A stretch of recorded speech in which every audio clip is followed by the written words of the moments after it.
Hey, welcome to Flight Test. I'm Josh and this is Peter. Hey guys. And a lot of people are eagerly awaiting, including us, the arrival of the Bix 3. We ordered it, it's supposed to be on its way, but the sad thing is flying season is winding up here, and a lot of you guys are eagerly waiting too. Don't worry, we're gonna have a review, but there's a lot of other great trainers out there, so we thought might as well try someone local. So what we ordered on a Monday and got on a Wednesday was the FMS Easy Trainer from Diamond Hobby. And that came remarkably quick, so we were able to do this episode because this is prime flying season. It's not too hot, not too cold, so we didn't want to take the chance and wait too long. We're gonna see how this performs. First, we should probably do specs though, huh? Yeah. All right, specs. All right, you want to put them up in the air? Yeah, let's go check them.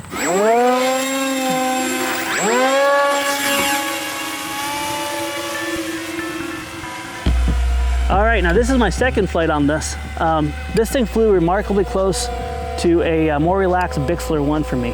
These things are noisy. They are very, all pushers are noisy. You ever notice that? Yeah. Let's go in for a low pass here. I think these have like a 5 or 6 inch prop, so they're tiny.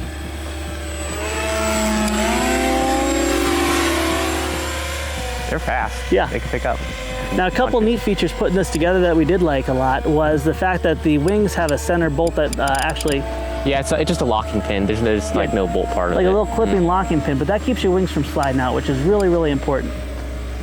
Here, I'm gonna put it in the wing and just fly slow. You wanna pull close? Yep. Awesome.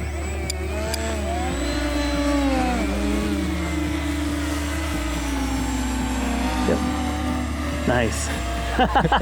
Alex is having a little bit of fun here. I should touch the planes. All right, I'm gonna glide, shut the motor off. Maybe come back on a little. Come on, you can do it, you can do it. This is getting aggressive now. Come here, Bixler. I like the rudder authority on this one's a lot better. Yeah, that's good. A lot of the Easy Stars were really relaxed on the rudder authority. There you go, good job. It's one of the fun things about flying two like models. Yeah, especially these pushers too, because the prop's so tiny and it's behind there, you don't have to worry about hurting each other. I know we're used to flying these guys. Let's go ahead and see how they fly inverted, loops, rolls, and all that stuff. Ready? All right, yep. All right, what do we do first? I'm gonna roll mine inverted. All right. The ailerons are really, really weak. We can obviously increase that with more throw, but just a little bit of down pressure is all you need. See how low we can go. This feels so much like the Bixler 1. Drag the tail through the weeds. There we go. I like the fact you can bail with the rudder too. Yeah, that's nice. It won't knife edge. None of these planes ever knife edge. Yeah, the cross section is just too small on these things. Yeah. And also the rudder's puny on this plane. Tiny little thing. So, all right, that was that. Let's do a formation loop. What do you say? All right, that sounds good to me. All right, I'll wait till you get tied up. And 3, 2, 1. I went the other way. But it still look cool anyway. It did look cool. The formation flying's fun with these things. That's a good trainer for that kind of stuff. Yeah. Especially because you don't worry about bumping to each other, which is the nice part.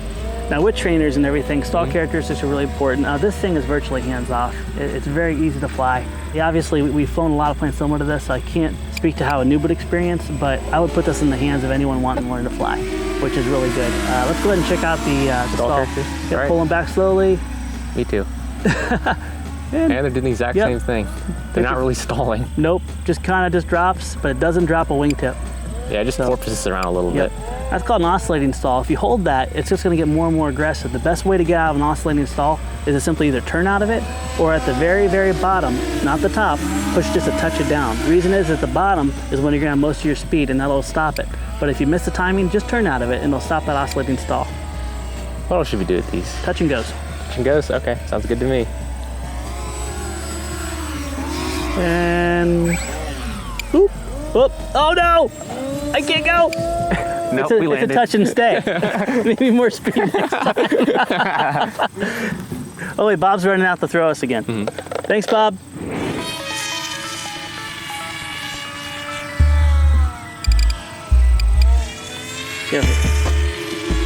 Now one thing I didn't like about this model was the fact the battery cavity is so small. Whoa, whoa, he just chewed me up. Let's get some lunch. Look at the chunk he took out of my wing. Hold on. Check out this chunk he just took out of my wing. Rude. Hilarious. No, you hit me.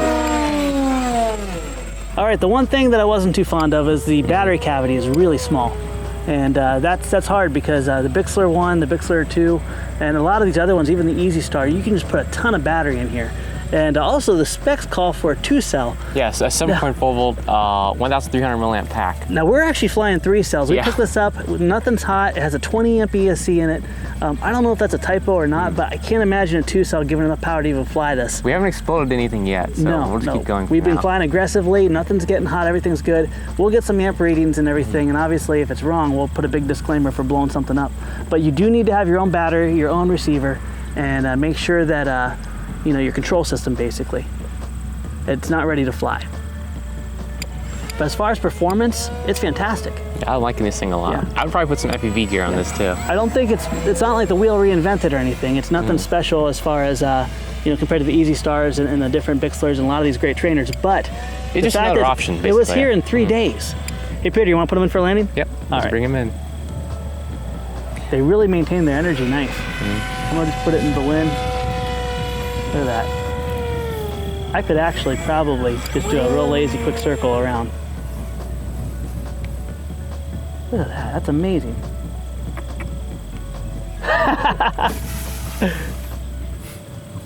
There we go. Those things float forever. Yeah, they just keep going and going and going. Built incredibly light, which I like. What's your thoughts? Pretty good, not bad at all. The only thing there is with these type of planes is when you punch the throttle, the nose will go down because of the nature of the high pusher line, and plus no elevator behind the. It's meant to cruise at half throttle. And normally when you get full throttles on trainers, they kind of go up slowly. This kind of goes down. Yeah, this one goes down. So just be aware of that when you pull these things out of the box in your first flight. Especially when you hand launch at full throttle for the first time. It'll catch up to you. So hand launch around 2/3 throttle, nice gentle toss, slightly upwards, all you need. Now this is a lot of fun, and there are a lot of really great trainers out there, and obviously we've done a lot with the Hobby King Bixler series and the Bix coming out. We're going to review the Bix 3 when it finally arrives at our door. We don't know when that's going to be. You mean the Bixler 3? No, the Bix 3. Bixler 3. They changed the name, it's the Bix 3. Joshler 3, whatever. He's having fun with us. But there's also a lot of good options. The Sky Surfer series, I still see those floating around. I think there's like also Hawk Sky, a Skyhawk. There's Easy these things go by millions of names, Continue to let us know what you want to see reviewed. The challenges, we had a good Amazon episode. That was a lot of fun. That was a lot of you guys saying, hey, check this stuff out. So please keep the comments coming. Because I read those things and I get some ideas from them. So a lot of crazy ideas. Also, every time you go to the store, buy a speed build kit or tell a friend or subscribe, you're supporting us. So thank you. All right, let's go ahead and put my plane back together. Alex took a big chunk out of it. See you next time.